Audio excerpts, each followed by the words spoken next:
Baik. Assalamualaikum warahmatullahi wabarakatuh. Saya mahasiswa Galur Skapangestu akan mencoba memaparkan terkait perlindungan saksi dan korban.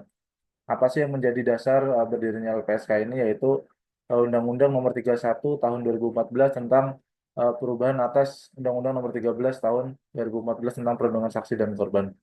Apa sih yang menjadi dasar berdirinya LPSK ini? Yang pertama itu kejahatan merupakan suatu tindakan yang dapat menimbulkan kerugian fisik, finansial, dan emosional yang besar pada para korban. Kemudian perlindungan saksi dan korban meliputi seluruh kegiatan yang ditujukan untuk memperoleh penghargaan hak-hak individu yang terkait dengan upaya penegakan hukum.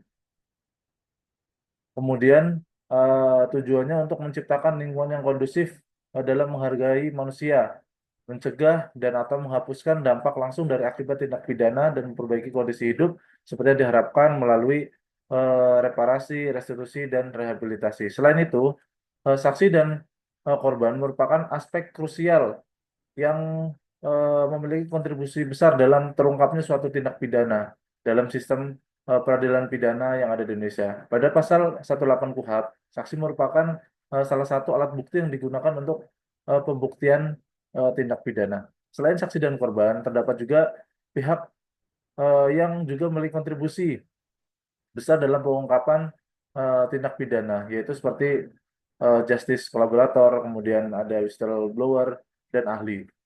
Mereka itu termasuk pula orang yang dapat memberikan keterangan yang berhubungan dengan tindak pidana, sehingga terhadap mereka perlu juga diberikan perlindungan. Di Indonesia ini ada lembaga tadi, lembaga LPSK yang mempunyai diberikan mandat oleh negara untuk memberikan perlindungan saksi dan korban. Kemudian kita lihat data dari tahun 2019 sampai tahun 2023 bahwasanya di LPSK ini pada tahun 2019 asal permohonan eh, permintaan perlindungan pada tahun 2019 ini kita lihat dari data tahun 2019, pengajuan dari diri sendiri yang paling banyak, kemudian disusul pendamping, kepolisian, keluarga, kemudian kuasa hukum. Kemudian pada tahun 2020 itu diri sendiri, kuasa, keluarga, kuasa hukum, kepolisian, pendamping. Tahun 2021 diri sendiri, keluarga, NGO, non-government organization, kepolisian, kemudian pendamping. Tahun 2022 kuasa hukum, diri sendiri, keluarga, kepolisian, kemudian NGO. Kemudian 2023 kuasa hukum, diri sendiri, NGO, kepolisian, dan keluarga. Dari data tersebut kita bisa lihat bahwasanya pengajuan yang dilakukan oleh diri sendiri, baik dari saksi maupun saksi kunci itu tadi, kemudian dari ahli, nah itu selalu menempati urutan tertinggi dari tahun 2019 sampai tahun 2001. Kemudian berubah pada tahun 2022 ke 2023, kuasa hukum yang lebih banyak berperan. Namun kita lihat bahwasanya organisasi kepolisian itu sendiri selalu memberikan penyumbang terbanyak juga terkait asal permohonan perlindungan. Kemudian pada ini data terkait permohonan perlindungan berdasarkan jenis tindak pidananya.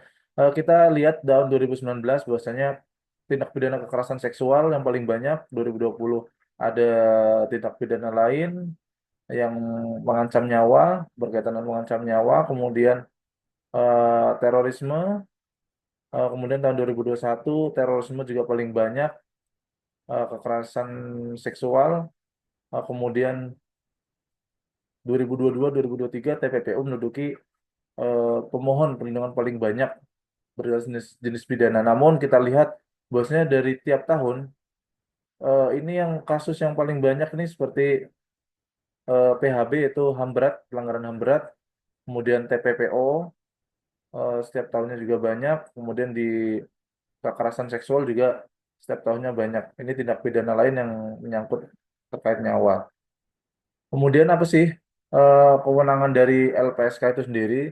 Yaitu untuk minta keterangan, meminta salinan dokumen, mengelola rumah aman yang digunakan untuk perlindungan tersebut. Kemudian ada penilaian ganti rugi, kemudian pendampingan dalam proses pengadilan, menelaah keterangan, meminta perkembangan informasi kepada penyidik, kemudian mengubah identitas, mungkin saksi yang dirubah identitasnya, kemudian merelokasi terlindung, menaruh di rumah aman tadi seperti itu, kemudian melakukan pengamanan dan pengawalan terhadap saksi dan korban tadi.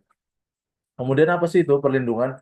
Perlindungan adalah segala upaya pemenuhan hak dan pemberian bantuan untuk memberikan rasa aman kepada saksi atau korban yang wajib dilaksanakan oleh SL, LPSK atau lembaga lainnya sesuai dengan ketentuan perlindungan saksi dan korban. Kapan sih perlindungan itu harus diberikan kepada saksi dan korban? Nah, perlindungan ini diberikan mulai dari terjadinya peristiwa pidana sampai pasca putusan. Pada tiap-tiap laporan ini dapat LPSK itu memberikan perlindungan dari tahap pelaporan, kemudian penyidikan atau penuntutan, kemudian penuntutan itu sendiri, kemudian sampai persidangan, bahkan sampai pasca putusan.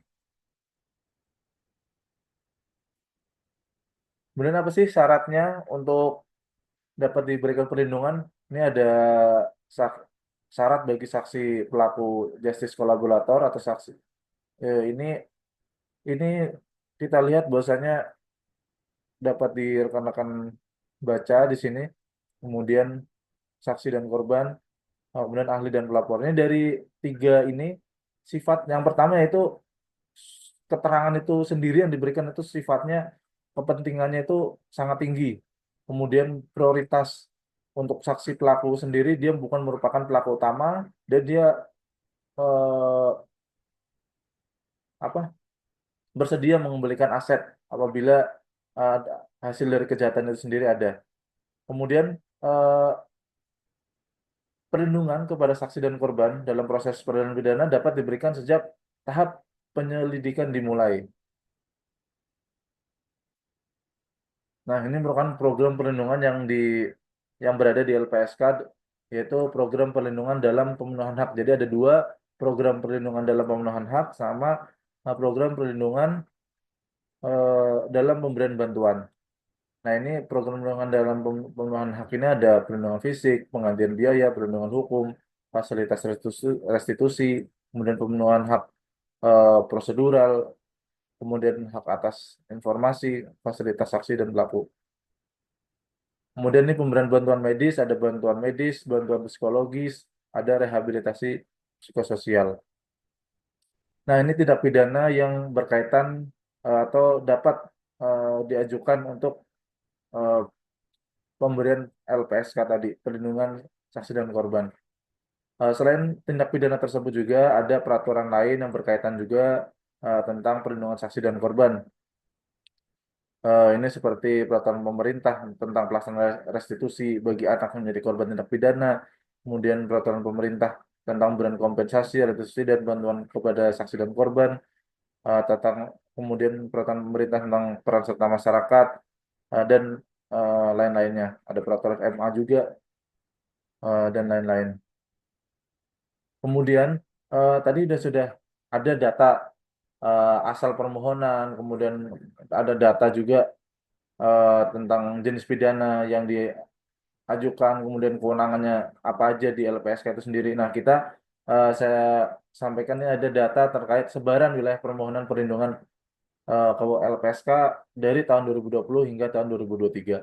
Dapat saya jelaskan bosnya dari data tersebut, kita lihat bosnya DKI Jakarta ini penyumbang terbanyak wilayah memberikan permohonan perlindungan ke LPSK.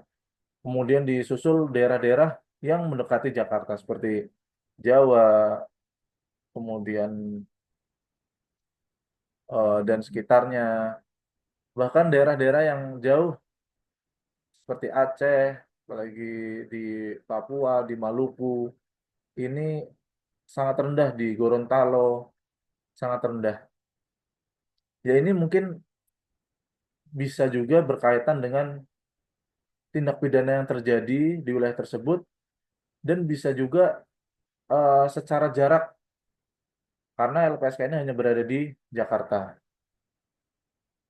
Nah, ini adalah kendala dalam perlindungan saksi dan korban, yaitu keterbatasan sumber daya, di mana keterbatasan anggaran dan personel LPSK itu sendiri. Kemudian kurangnya sosialisasi dan kesadaran. Banyak saksi dan korban yang tidak mengetahui hak-hak mereka atau prosedur untuk mendapatkan perlindungan. Kemudian adanya ancaman dan intimidasi oleh pelaku kejahatan itu sendiri, kemudian keterbatasan jangkauan perlindungan tadi eh, apa namanya LPSK itu hanya ada di Jakarta, namun perlindungan saksi dan korban tidak seluruhnya menjangkau ke wilayah Indonesia, terutama daerah-daerah terpencil. Kemudian koordinasi antar lembaga, di mana koordinasi antar lembaga penegakan hukum seperti Polri, Kejaksaan, dan Pengadilan masih perlu ditingkatkan untuk memastikan perlindungan yang efektif bagi saksi dan korban. Kemudian kurang pahamnya APH, adanya APH yang kurang paham atau memahami keberadaan LPSK dan Undang-Undang 31 tahun 2021. Ada penyidik atau APH yang berpikir bahwasanya ribet, harus menunggu